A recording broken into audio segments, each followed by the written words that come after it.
원금을 날릴 위기에 몰린 투자자들은 은행 말만 믿고 투자했다고 주장하는 반면 은행은 투자 위험성을 고지했다고 맞서고 있습니다.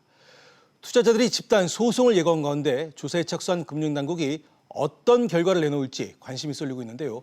마지막으로 투자자들의 손해배상액은 어느 정도나 될지 짚어보겠습니다. 본격적인 얘기 앞서서 관련 영상 먼저 확인해 보겠습니다.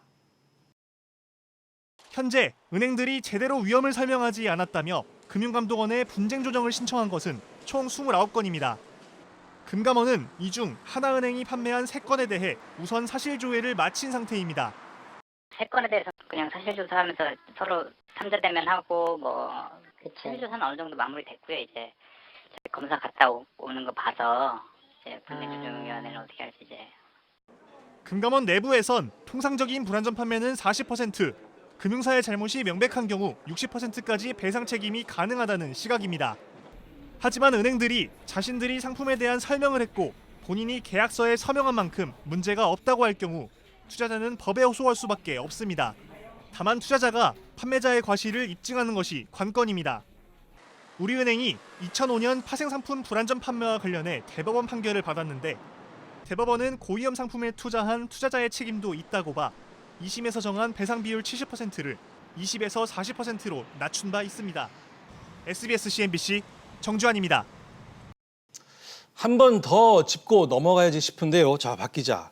그동안 은행들이 이자 수익에만 의존한다고 지탄을 받다 보니까 다른 수익원을 찾았을 것이고 그렇다 보니 이번처럼 무리한 상품을 판매하는 지경에까지 이르지 않았을까 싶습니다. 네, 맞습니다. 말씀하신 다른 수익원이라는 건 수수료 이익이 될 겁니다. 네. 수수료 이익은 경영진이 마음만 먹으면 판매 드라이브를 걸어서 실적을 끌어올릴 수가 있는데요.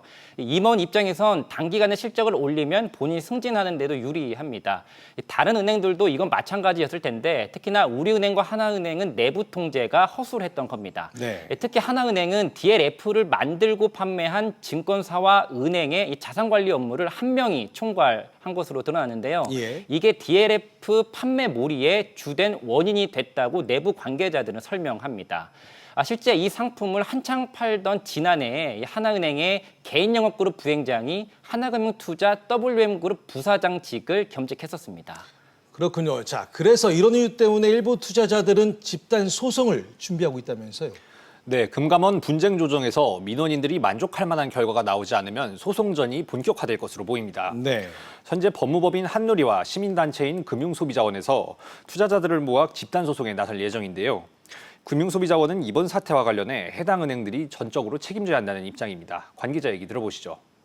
금리가 내려가는 상황에서도 고객들에게 무차별적으로 권유했다고 하는 것 자체는 고객에게 기만한 영업행위라고 볼 수 있기 때문에 전액 어떠한 이유를 막론하고 보상을 해야 된다 이렇게 보는 거죠. 자, 앞서 리포트도 보셨지만요.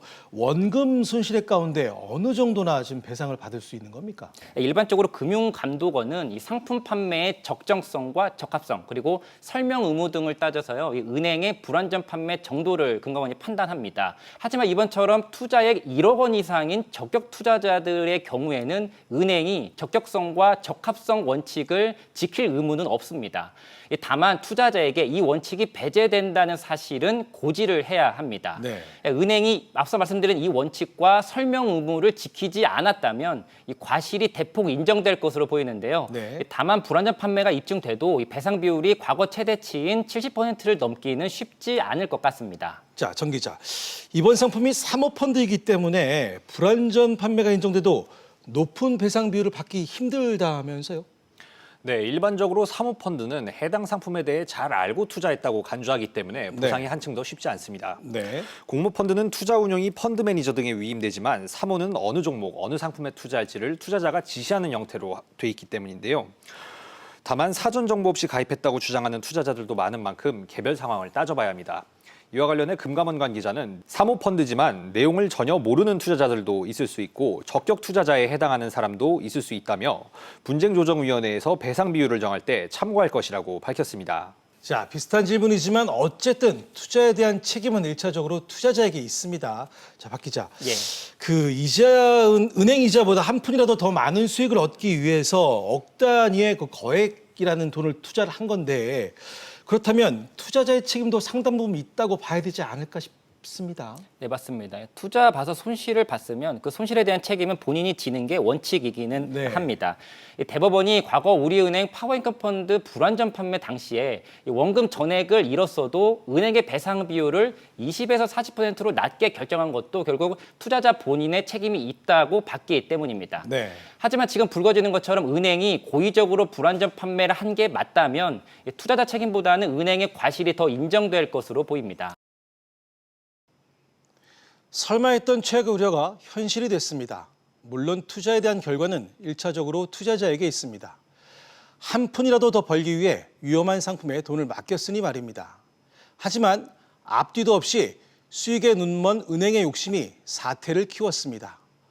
고객에 대한 배려도 위험을 걸러내는 내부 안전장치도 없었습니다. 뒤늦게서야 허둥지둥 수습하는 금융감독 당국도 책임을 면하기 어렵습니다. 참 답답합니다. 매번 하고 또 하는 소리지만 금융회사들의 탐욕과 후진적 감독 시스템을 뜯어고치지 않으면 이런 사태는 언제든 일어날 수 있습니다.